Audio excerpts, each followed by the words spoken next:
Buenos días, hermanos y hermanas, y todos aquellos que a través de las redes sociales sintonizan este canal. Sean todos bienvenidos. Soy el pastor y evangelista Pedro Delgado y vamos a continuar con los estudios parafraseando el Nuevo Testamento. Vamos a continuar con la lectura en la carta a Filemón. Es un solo capítulo, va a ser un estudio pequeño, no va a ser de mucho tiempo, porque es un solo capítulo, y después continuamos con Hebreos, pero este va a ser especialmente de la carta a Filemón.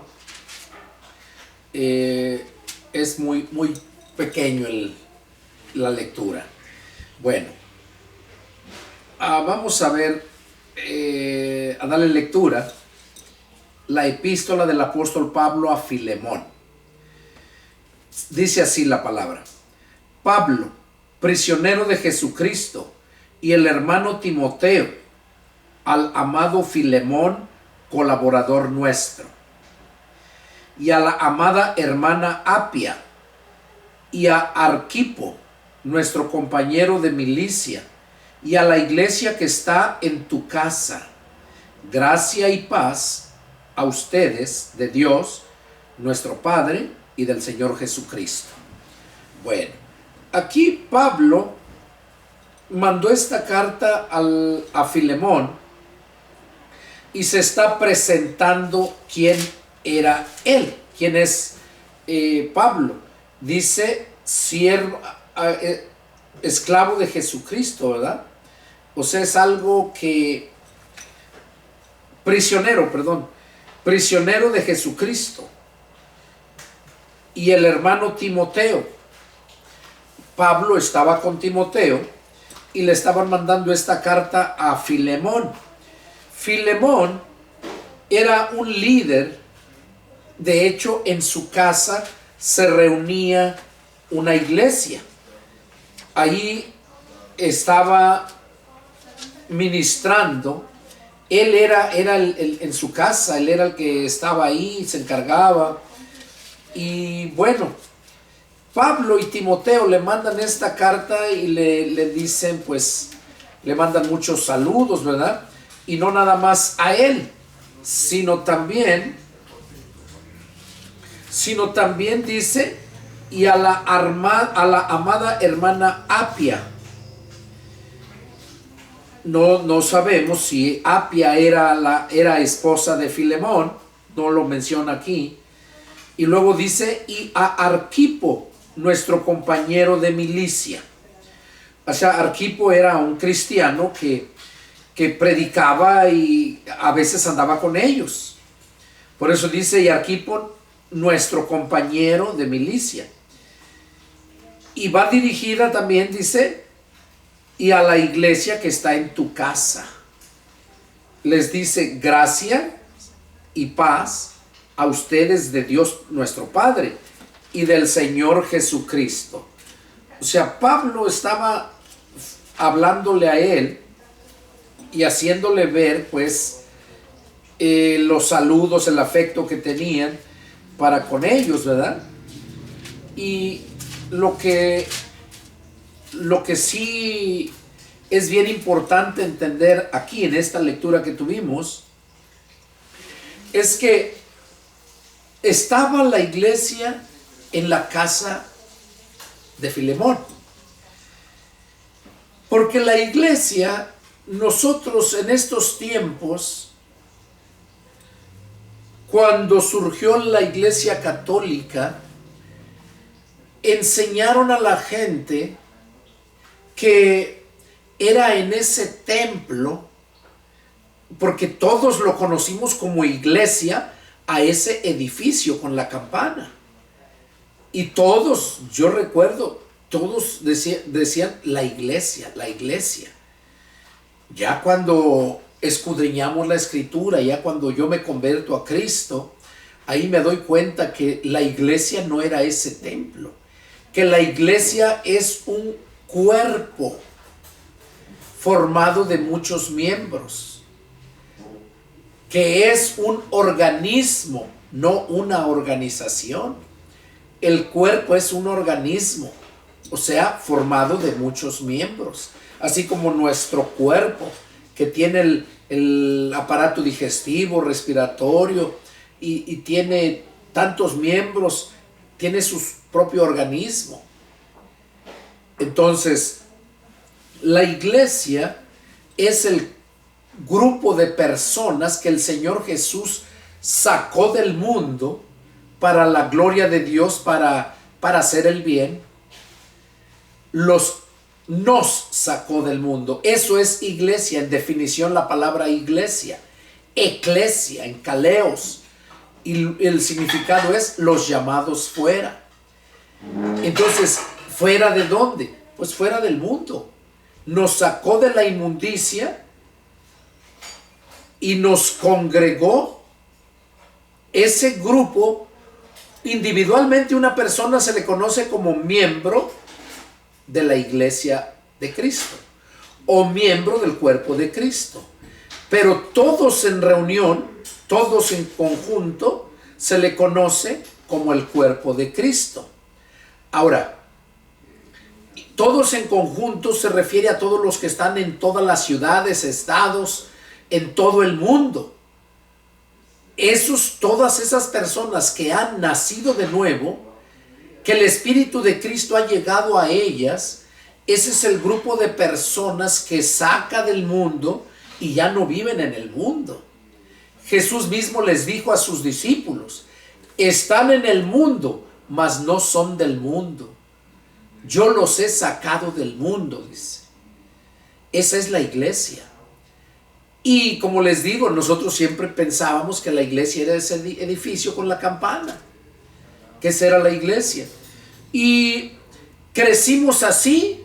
Recordemos, la iglesia católica surgió en el año 289, fue cuando dio inicio después de Cristo, o sea, en el año 289. Y oficialmente se le puso el nombre de católica, apostólica y romana en el año 310. Ya se estableció como iglesia católica. Católica quiere decir única o universal. Apostólica, porque supuestamente estaba basada en la doctrina de los apóstoles, que es mentira, ¿verdad? Según ellos decían que estaba basada en esa doctrina. Pero cuando analizas la doctrina que dan, te das cuenta que es mentira. Entonces, apostólica. Y luego romana, porque estaba formada, impuesta por el Imperio Romano. Por eso de ahí viene el nombre. Muchos católicos que ni saben cómo se nombran. ¿Por qué es el nombre así? Y ya de la rama católica, de la iglesia católica, se derivaron varias religiones. Varias religiones. Entonces, ese es el nombre: católica, apostólica, romana. Y ya las demás religiones ya tienen otros nombres. Pero tienen, si no igual, pero tienen ciertas cosas igual a la iglesia católica que enseñan. Las mismas, parte de doctrina que enseña la iglesia católica. Entonces, ya de ahí, de la iglesia católica, se derivaron muchas religiones. Que por cierto, en la escritura menciona a la iglesia católica, la nombra la madre de las rameras. Babilonia, la grande, dice, la madre de las rameras. Y ahora, ¿cuáles son las rameras? Pues todas las que salieron de ahí. Rameras quiere decir que se meten con todos. Y la Babilonia se le conoce como la prostituta también, la madre de las rameras, también es prostituta. ¿Por qué? Porque se mete con todos. Simplemente miren cómo cuando el líder, el Papa, ¿verdad?, cuando llega a ciertos lugares, cómo lo reciben. Porque el Vaticano es Estado, o sea, es un país, por decirlo así se le llama, Estado. Y el Papa es el líder, el presidente, digamos, del Estado, y también es el líder de lo religioso. Y eso fue desde cuando surgieron todos aquellos papas, ¿verdad? Entonces, fue cuando surgió el catolicismo, en ese año. Y desde entonces Antes de Cristo había más religiones también, pero nada que ver con el nuevo mundo. Nosotros somos el nuevo mundo cuando se descubrió América. Pero allá, y es cuando acá se vino se expandió mucho el cristianismo. Porque allá en Europa, en Asia, en África, pues sí se expandió. Pablo andaba predicando también, pero no lo aceptaban del todo. Ya ven cómo martirizaban a Pablo y a los demás apóstoles que andaban predicando. Entonces, aquí Pablo le estaba diciendo a Filemón acerca de la iglesia. Dice que está en tu casa. Entonces ahí vemos que ese grupo de personas que salieron del mundo para seguir a Cristo, que nacieron del Espíritu, que recibieron al Espíritu de Cristo, ese grupo se le llama iglesia. Las que están en un lugar, en una ciudad, como ahí en la casa de Filemón, se le conoce como iglesia local. Van a otra ciudad, hay otra iglesia, iglesia local. Pero ya la iglesia de Jesucristo es la iglesia universal. O sea, esa sí es la católica, pero católica de acuerdo al significado de la palabra católica, que quiere decir única o universal. Eso quiere decir. De hecho, la iglesia de Cristo es iglesia católica, pero vuelvo a repetirles para que no se confundan. O sea, iglesia única o universal. Hay muchas que quieren imitar a la iglesia de Cristo. Esas son las prostitutas, esas son las rameras. ¿Por qué? Porque no se someten a la enseñanza de Cristo. Son infieles al novio, porque Cristo supuestamente es el novio y la iglesia es la novia. Y cuando Jesús venga a levantar a su iglesia, eso dice la escritura, que en ese evento, cuando Cristo se queda en la nube a esperar a la iglesia, dice que ese evento se le conoce como las bodas del Cordero, cuando Cristo se casa con su iglesia. Y que la iglesia aquí en la tierra se está preparando, se está adornando de lino fino, vestiduras blancas, que son las obras justas de los santos, o sea, de todos los que hemos nacido de nuevo. Son las obras justas. Ese es el vestuario, ese es el vestidas de blanco, que son las acciones justas de los santos. Entonces aquí en la casa de Filemón se encontraba esta iglesia. Y Pablo les estaba mandando la carta, saludándolos. Iba dirigida a Filemón. Y también dice que Filemón era colaborador nuestro. O sea, ¿qué es un colaborador? Es un cristiano activo. Un cristiano que está para servirle a Cristo, para hacer la obra que Cristo nos manda. Eso es un colaborador. Todos, o sea, un miembro. Si es un miembro, les mencionaba yo que un miembro es parte de un cuerpo. Un cuerpo es un organismo que tiene vida. Entonces, la iglesia es un organismo, no una organización como muchos lo hacen creer. Las denominaciones sí son organizaciones. Las religiones son organizaciones. Pero la iglesia de Jesucristo no tiene ni nombre. Solamente se le conoce como la iglesia de Dios, la iglesia del Señor o la iglesia de Jesucristo. Así se llama. Y es un organismo, un cuerpo, un organismo que tiene vida y formada de muchos miembros. Aquí Filemón era un colaborador del cuerpo de Cristo, o sea, era un miembro, hacía una función, porque todos los miembros que forman tu cuerpo, como tus uñas, tus dedos, tu mano, tu brazo, tu pie, todo miembro, tu riñón, tu ojo, tu hígado, tu intestino, todo lo que tú tienes son miembros de tu cuerpo y están ahí para unidos trabajar para bien del cuerpo. Cada uno tiene una función. Y así es la iglesia del Señor Jesucristo. La iglesia del Señor Jesucristo está formada de muchos miembros y cada miembro tiene una función. No puede, imagínate que el riñón se quisiera poner a hacer el trabajo del corazón, que le dijera al corazón, ¿sabes qué? Ahora déjame, yo voy a bombear la sangre, yo voy a hacer este trabajo. O que la mano le dijera al pie, ¿sabes qué, pie? Dame chance, déjame, ahora yo voy a hacer ese trabajo. Y así sucesivamente. Entonces es ilógico que la nariz le dijera a la boca, ¿sabes qué, boca? Pues tú siempre recibes toda la comida, todo, déjame recibir ahora yo, a mí. Y que no comiera por la boca, que comiera por la nariz, que la nariz se metiera a hacer ese trabajo. ¿Verdad que es ilógico y es de locos? Pues así está la situación en estos tiempos. La iglesia de Jesucristo está formada de los verdaderos miembros de Cristo y no es muy grande. Porque los verdaderos miembros del cuerpo de Jesucristo, que es la iglesia, cumplimos con nuestra responsabilidad de acuerdo a lo que fuimos llamados a hacer. Somos miembros del cuerpo y estamos para hacer una función. No puedes meterte a hacer otra función que no se te ha encomendado. Pues dice la escritura allá en Efesios 4 versos 11 y 12, dice que el Señor mismo constituyó a unos primeramente apóstoles.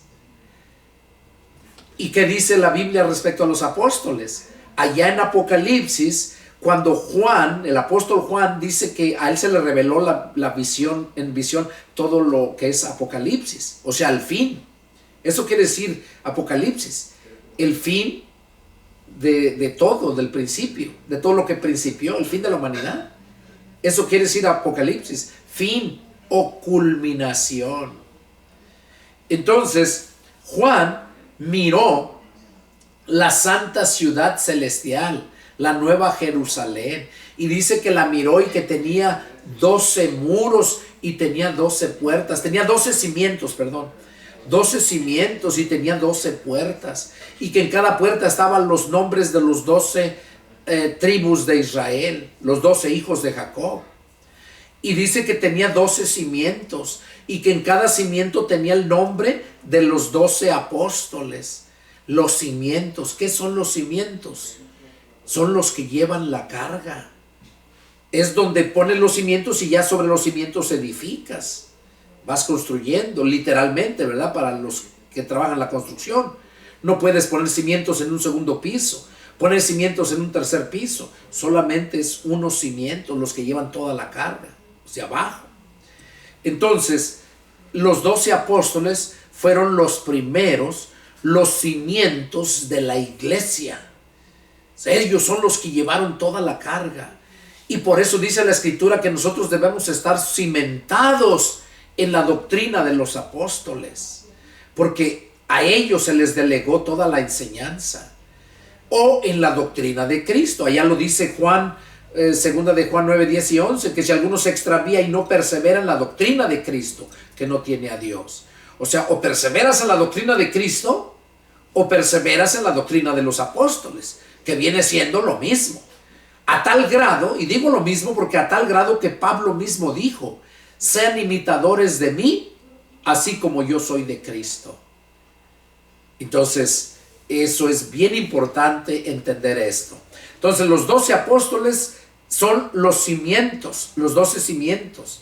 Ahora, en la iglesia, son los 12 apóstoles los cimientos para que nosotros podamos seguir edificando, construyendo la iglesia de Cristo. Y aquí Pablo le manda esta carta a Filemón y le dice colaborador nuestro. Y también reconoce a la amada hermana Apia. Probablemente, ¿verdad? No lo asegura aquí, probablemente sea la esposa de Filemón. Y luego dice, y Arquipo, nuestro compañero de milicia. O sea que también andaba, no dice que era apóstol, no dice que era, sino colaborador de milicia. O sea, un cristiano activo.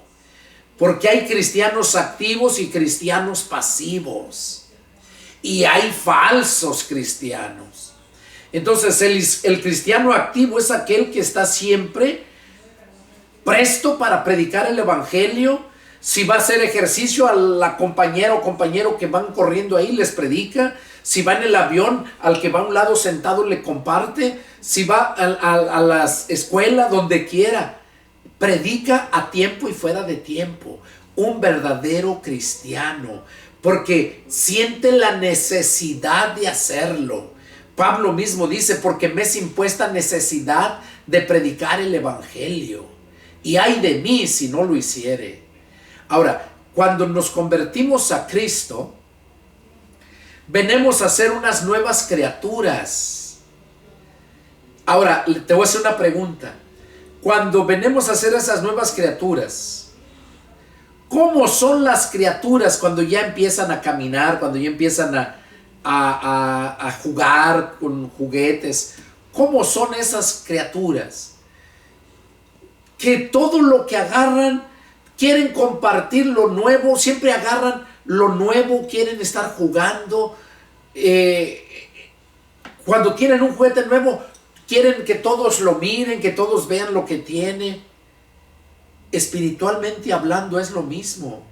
Cuando nosotros nos convertimos a Cristo, queremos que toda la gente sepa y sienta, que experimente lo que pasamos cuando nacimos del Espíritu, cuando nacemos de nuevo.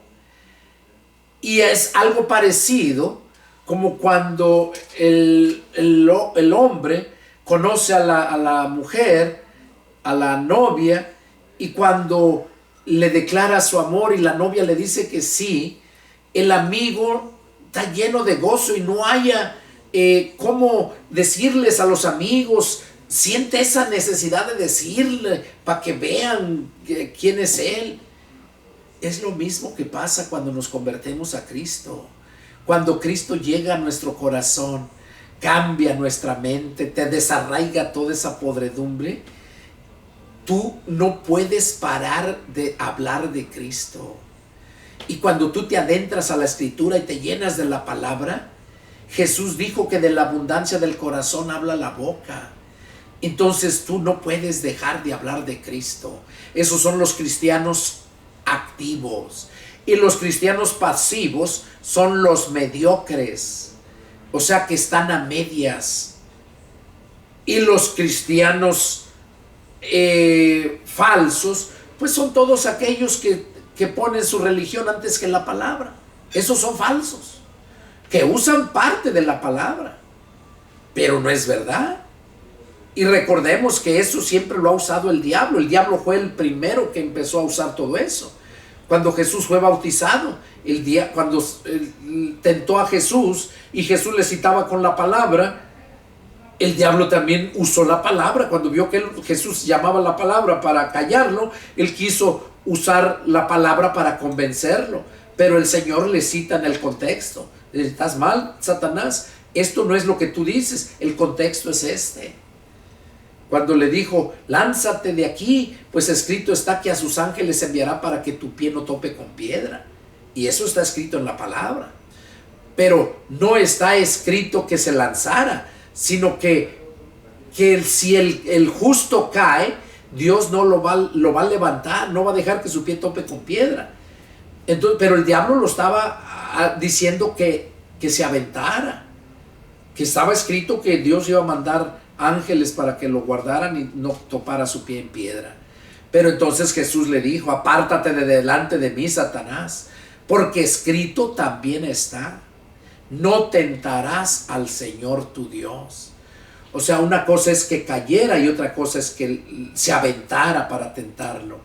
Entonces, y les cito esto este ejemplo para que se den cuenta que la palabra de Dios, si la sacan de contexto, te lleva a cometer herejías, blasfemias o aberraciones cuando las sacas de contexto.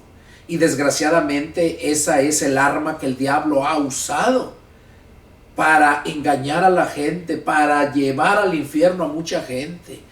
¿Cuál es el arma? La religión. Es la que ha usado. y sigue usando. Y nada más ustedes analicen, miren si están de acuerdo todas. Nunca están de acuerdo. ¿Por qué? Porque la palabra es la que nos lo dice, no porque yo lo digo, no. Y si te molesta porque te diga esto, pues enójate, pero no lo estoy diciendo yo, lo dice la palabra. Yo solamente te enseño dónde dice el Señor. Entonces, aquí Pablo le dijo a Filemón, le estaba mandando saludos, y también a toda la iglesia dice que se congrega en tu casa. Y luego les empieza a decir el mensaje que les quería mencionar. Le dice: doy gracias a mi Dios, haciendo siempre memoria de ti en mis oraciones, porque oigo del amor y de la fe que tienes hacia el Señor Jesús y para con todos los santos, para que la participación de tu fe sea eficaz en el conocimiento de todo el bien que está en ustedes por Cristo Jesús. Pues tenemos gran gozo y consolación en tu amor, porque por ti, oh hermano, han sido confortados los corazones de los santos. Bueno, aquí Pablo le estaba diciendo a Filemón que él estaba orando siempre por él. Pablo en sus oraciones siempre estaba orando por Filemón. Ahí lo dice: doy gracias a mi Dios. O sea, le daba gracias a Dios por la vida de Filemón, y porque se había convertido a Cristo, y porque era una persona espiritual. Y le dice: haciendo siempre memoria de ti en mis oraciones. O sea que siempre lo tenía en sus oraciones, oraba por él. Y le dice el por qué. Dice: porque oigo del amor y de la fe que tienes hacia el Señor Jesús y para con todos los santos. O sea, el buen testimonio de Filemón llegó a oídos de Pablo, que él era un hombre que amaba mucho al Señor Jesús, y que un hombre que tenía mucha fe, un hombre que tenía mucha fe hacia el Señor Jesús. O sea, lo amaba y tenía fe. ¿Qué es fe? Sinónimo de creer.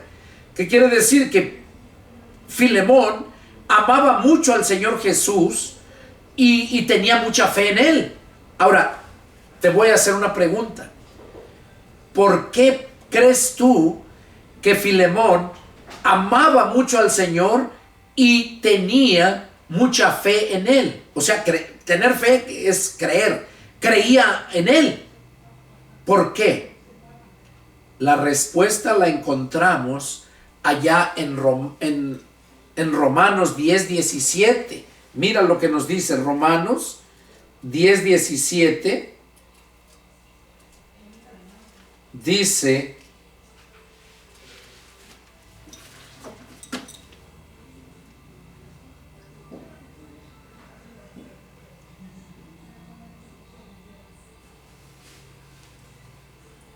es en 2 Corintios, perdón hermano, 2 Corintios 5:17 dice: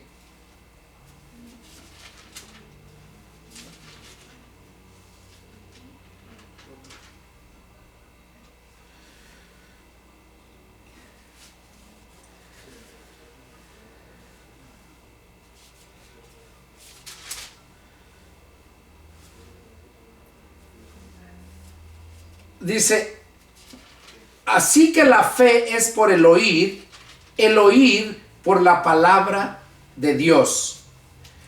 ¿Qué nos está diciendo ahí? Que la fe nos viene por el oír por la palabra de Dios. Entonces, ¿por qué es que tenía mucha fe Filemón? ¿Por qué es que crees que Filemón amaba mucho a Dios, a Jesús, y tenía mucha fe en Jesús? ¿Por qué? Es cuestión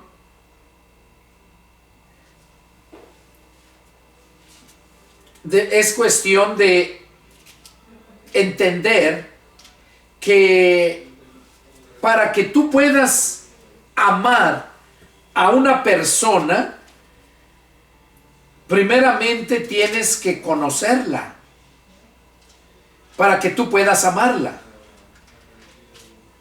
Cuando ya la conoces, es cuando empiezas a amarla,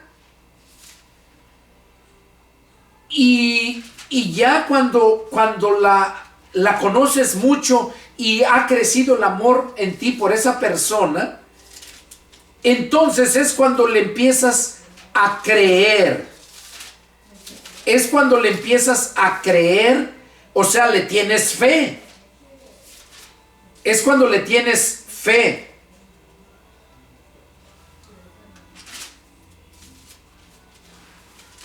Y cuando tú le tienes fe, es ahí en Romanos 10:17 dice: así que la fe es por el oír, y el oír por la palabra de Dios. Por medio del oír la palabra de Dios, recibía esa fe Filemón. Por medio de escudriñar las escrituras, como dice Juan 5:39, escudriñen las escrituras porque en ellas van a encontrar la vida eterna y ellas son las que les van a dar testimonio de mí.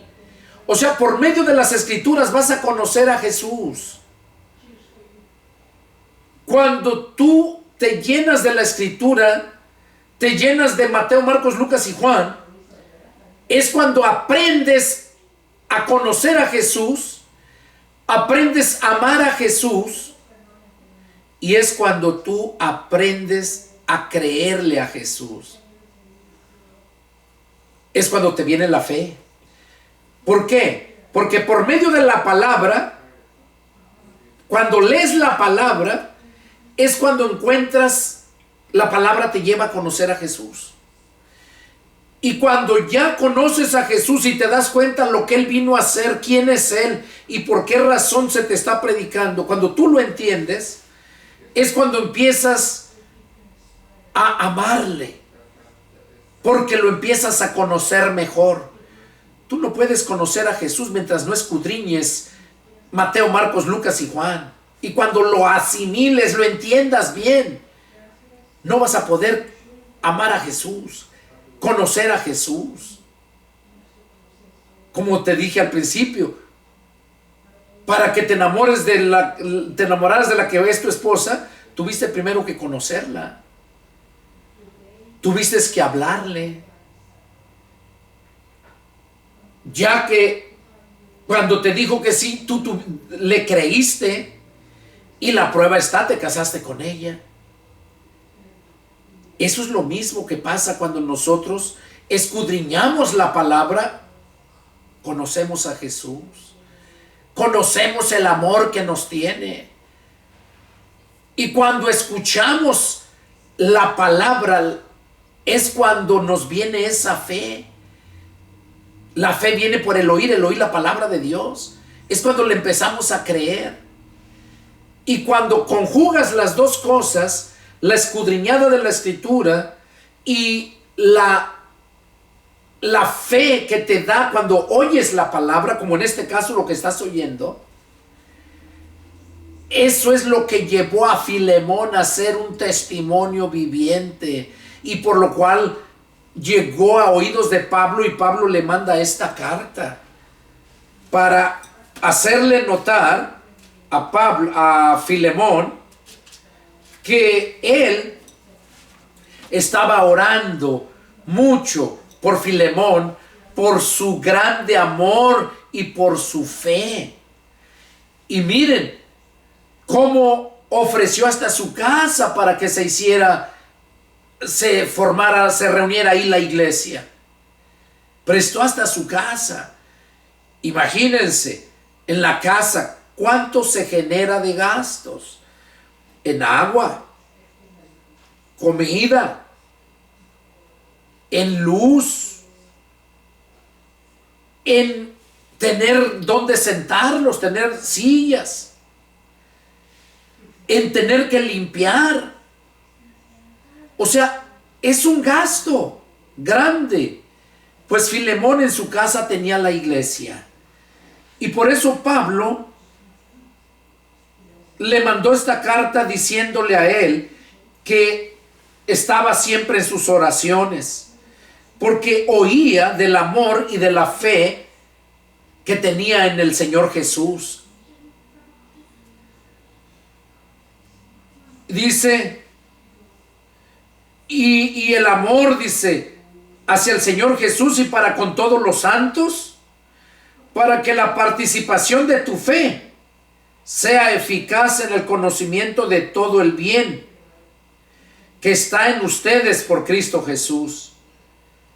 O sea, aquí está diciéndole Pablo que él estaba orando mucho por él, dice, para que la participación de tu fe, o sea, donde quiera que él hacía cualquier cosa y lo hacía por la fe en Jesús, para que esa participación fuera eficaz en el conocimiento de todo el bien que está en ustedes.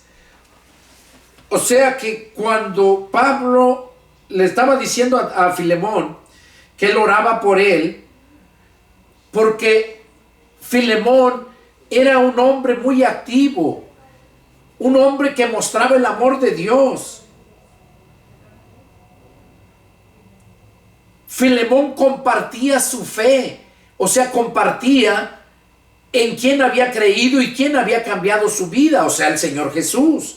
Entonces Pablo le dice que él estaba orando también para que la participación de su fe, o sea, cuando él compartiera la palabra con la gente, dice, fuera eficaz, o sea, que diera buenos resultados, que hubiera fruto, y que también tuviera el conocimiento de todo el bien que está en los cristianos.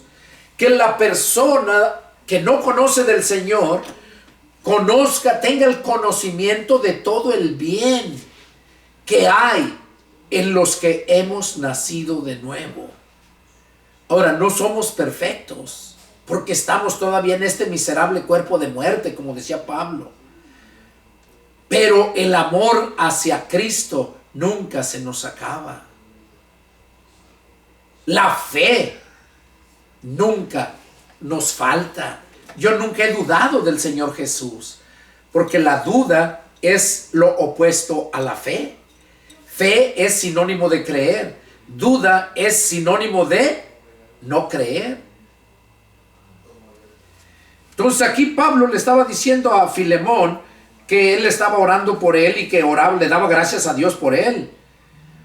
Y le dice en el verso 7, pues tenemos gran gozo y consolación en tu amor, porque por ti, oh hermano, has sido confortados los corazones de los santos. O sea, Pablo había llegado a oír de que Filemón ayudaba. Filemón era un hombre rico. Filemón era un hombre rico. Tenía hasta esclavos. Y aquí vamos a hablar de uno que se le escapó. Y lo encontró Pablo. Lo ganó para Cristo. Entonces, Pablo le manda esta carta a Filemón, reconociéndole todo eso. Perdón.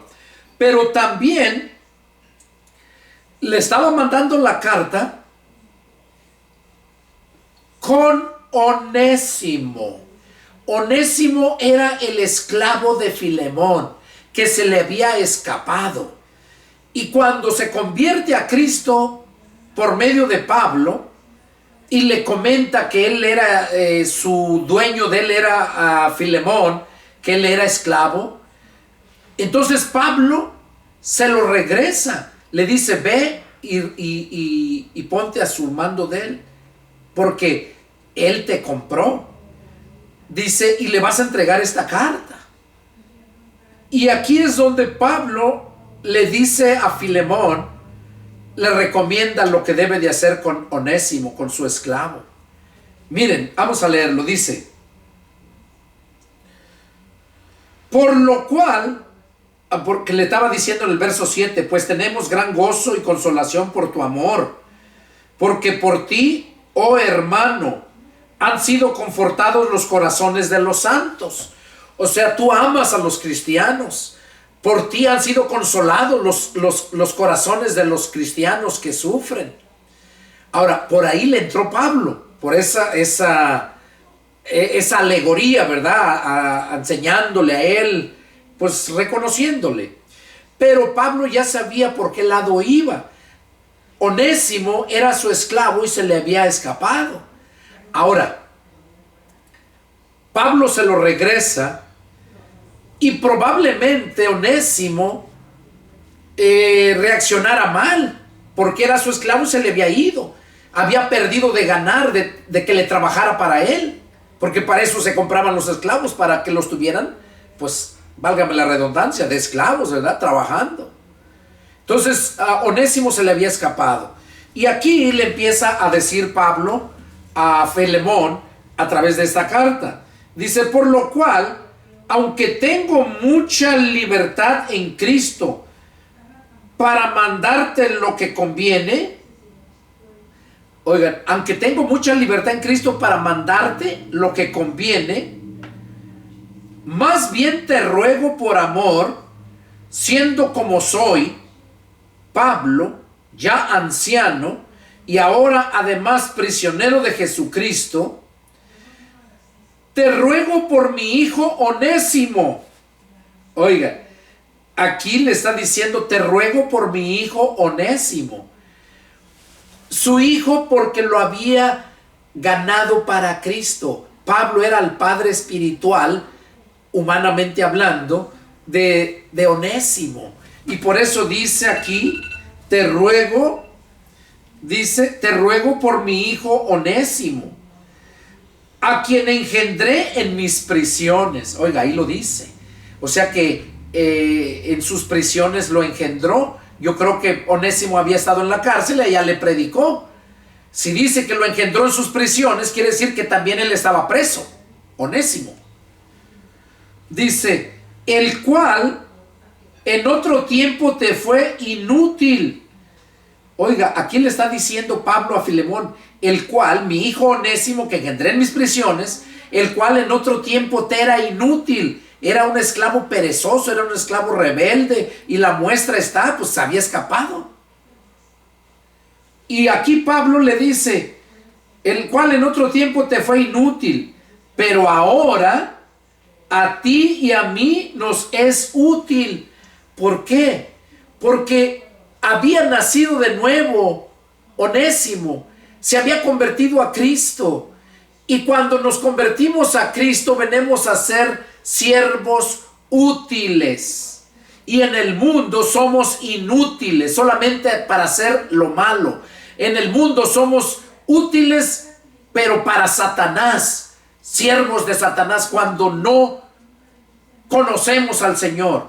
Porque en este mundo o eres siervo de Satanás, servidor de Satanás, o eres siervo de Jesucristo. O eres hijo de Satanás o eres hijo de Dios. Y la decisión es tuya. Porque mientras no decidas ser hijo de Dios, sigues siendo hijo de Satanás, hijo del diablo. Eso dice la Escritura. Y aquí lo dice: el cual en otro tiempo te fue inútil, pero ahora a ti y a mí nos es útil. El cual vuelvo a enviarte. O sea, le dice aquí: te lo vuelvo a enviar. Tú pues recíbele como a mí mismo. O sea, le está advirtiendo: no lo vayas a maltratar. Es mi hijo. Y recíbele como si fuera yo mismo. Así recíbele, dice. Yo quisiera retenerle conmigo, para que en lugar tuyo me sirviese en mis prisiones por el evangelio. O sea, Pablo le estaba diciendo: yo quisiera, dice, retenerlo conmigo, quisiera. Dice, pero no puedo porque es tuyo, tú lo compraste, es tu esclavo, es tu propiedad. Entonces aquí le dice Pablo el por qué. ¿Para qué lo quería retener? Para que en lugar tuyo me sirviese en mis prisiones por el evangelio. Pero nada quise hacer sin tu consentimiento, para que tu favor no fuese como de necesidad, sino voluntario. O sea, se lo envió, le dijo, ahí está, es tuyo. Yo quisiera retenerlo para que trabajara en lugar tuyo conmigo, así como tú has trabajado conmigo. Pero yo te lo envío, dice,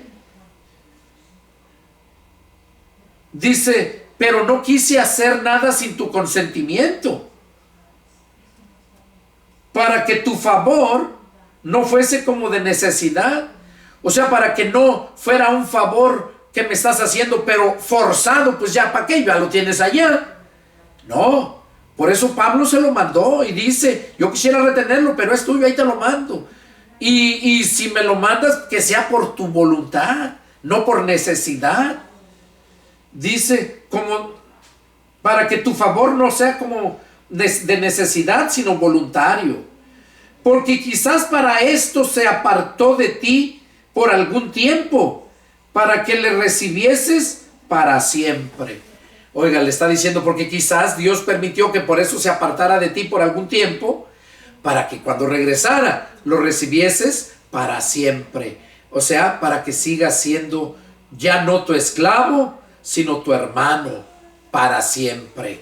Y aquí lo dice, miren, no ya como esclavo, sino como más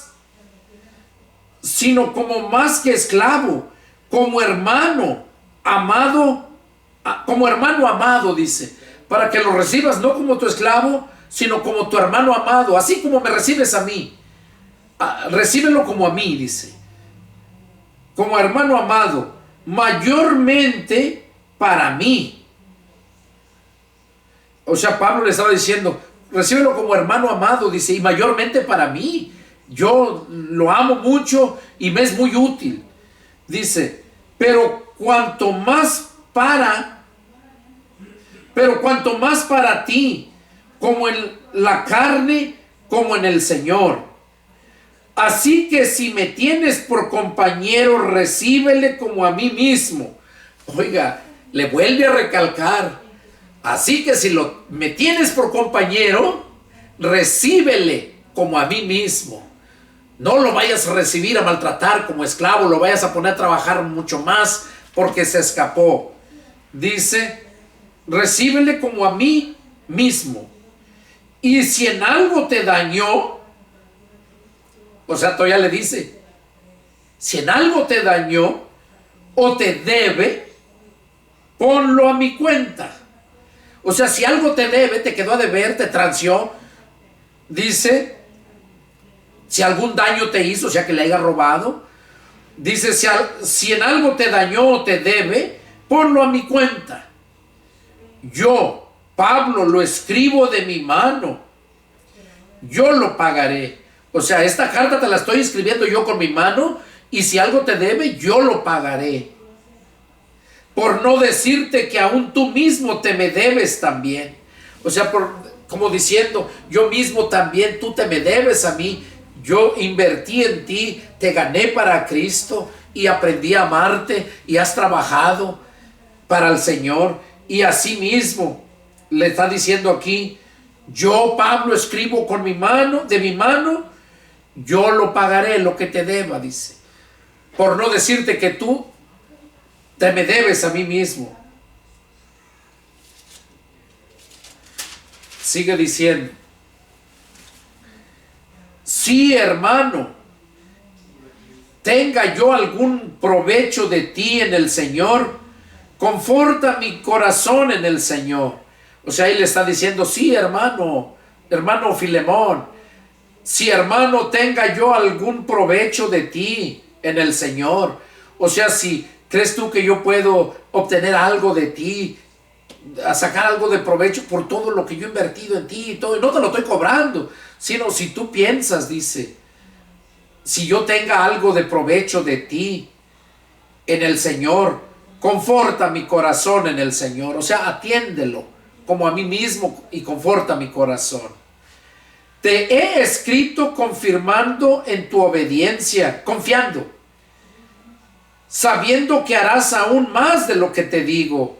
O sea, Pablo conocía bien a Filemón y sabía que lo iba a atender, porque Filemón amaba mucho a Pablo. Pues dice que amaba mucho a los hermanos, confortaba los corazones de los santos.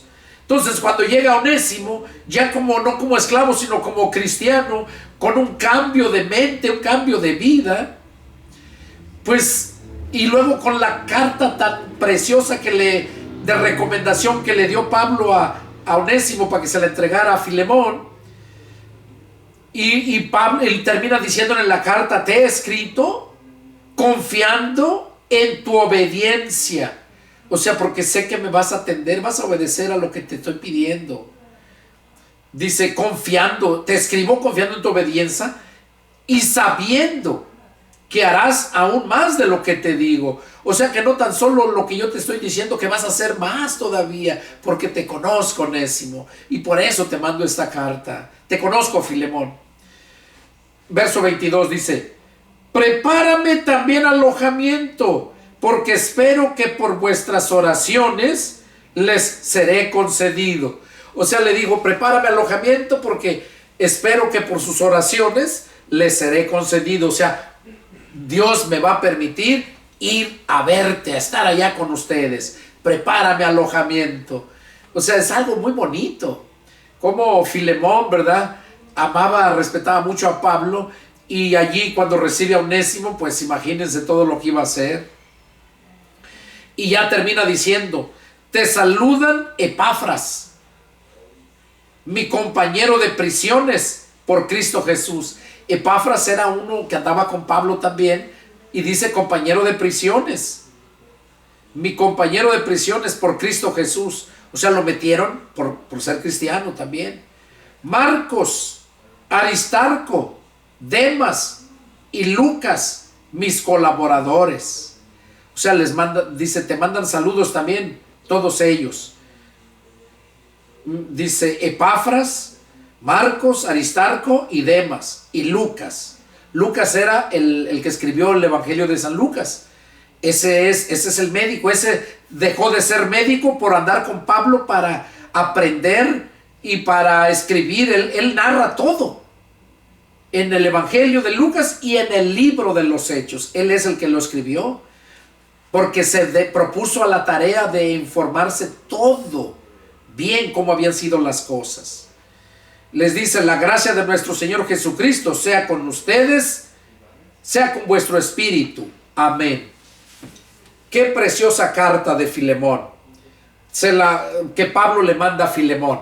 Eso es algo que nos muestra a nosotros cómo debemos conducirnos, y también tenemos esa enseñanza, que debemos de amar a los hermanos, confortar a los hermanos, ¿verdad? Y exhortar también a los hermanos, apoyar a los hermanos. Y es algo que a mí me motiva mucho, y espero que también a ti te motive. Bueno, hermanos, esta fue la carta a Filemón. Fue solamente un estudio, pues es un solo capítulo, pero deseo que Dios les haya hablado así como a mí, y que si tienen alguna pregunta, alguna duda, por favor llámenme y con gusto atenderé a su llamado. Soy el pastor y evangelista Pedro Delgado. Mi teléfono es área 210-557-8277. Que Dios los bendiga y nos vemos la próxima. Adiós.